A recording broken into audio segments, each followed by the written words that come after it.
We're recording now? Yes. Oh, okay. Well, I was going to ask you a question. Is that okay while we're recording? Yeah.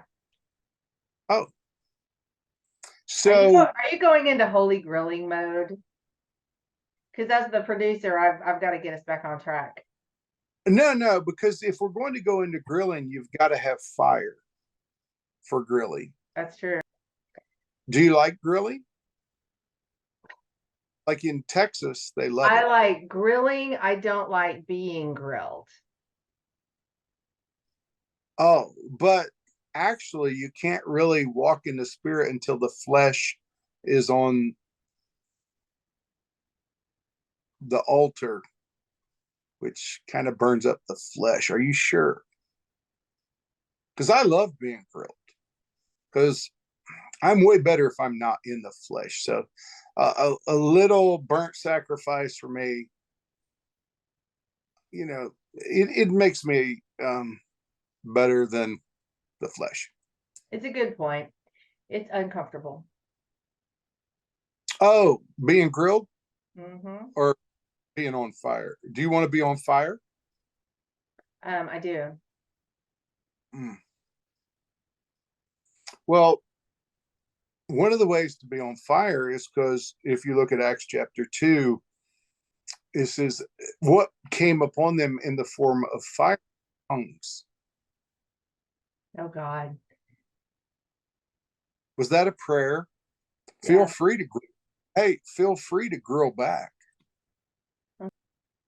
You remind me of the pastor of the First Baptist Church of Cedar Hill. When I was like 10 years old, I was visiting some relatives and they went to that church. And so he came over and in their kitchen. And, you're kind of invisible. All the kids, you just feel invisible. But this adult comes in and he looks at me and he goes, and no one had ever approached this conversation with me before. My family wasn't church going, that we weren't visiting. He's like, "Are you saved?"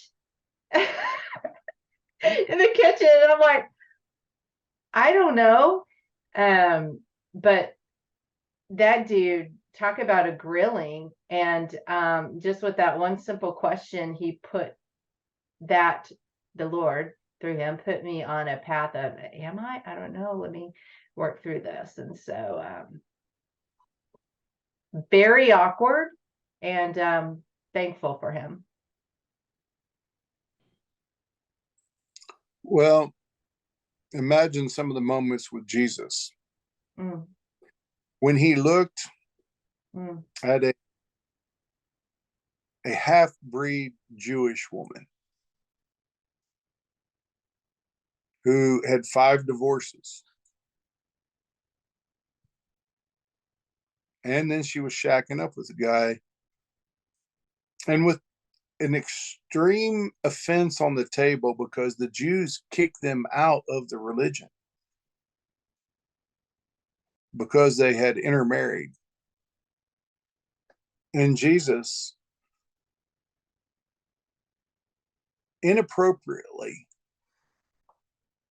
because men didn't talk to women alone in places where no one is around. It's not above reproach. Somehow he did. It even shocked his apostles. But then he asked her, why don't you serve me and get me a drink of water?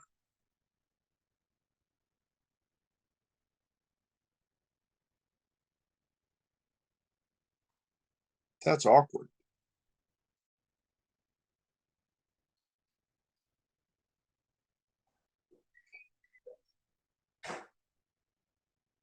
But he asked the right question, didn't he? Do you know what sometimes broken women need more than anything? They don't need you to give them the answers of what they should do. They really need God to invade their space and ask them the question,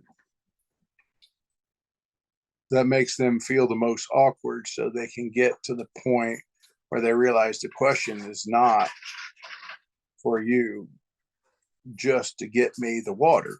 It is to answer the question, can I get you to listen to me and get past your natural brain and offenses so you realize I can give you something and you'll never be thirsty again because you are so thirsty because you've never been loved before. And so he had to get past her brain. So he used a word of knowledge. And he said, why don't you go get your husband? She said, I don't have a husband. Men are pigs. And he said, you're right. You've had 5. And the one you have now doesn't love you either. He doesn't even love you enough to marry you. He's not your husband.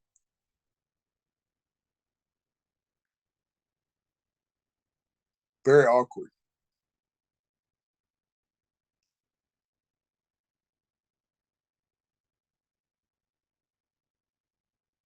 Why are we so afraid of awkward?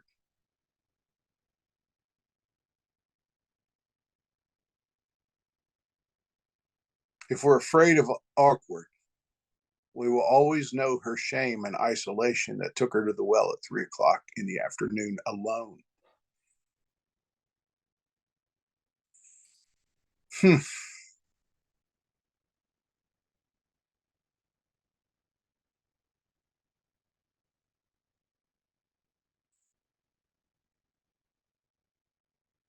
Well, the uncomfortable grilling set her on a path to freedom. Do you need freedom? Yes, everyone does. I was talking to the audience. Sorry. Well, I've enjoyed the grilling, haven't you? I love the fire. I'm a way better man if my flesh is on the altar.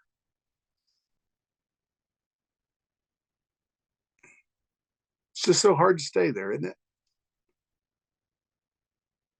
Well, we hope you catch fire, don't we, Jennifer? We do.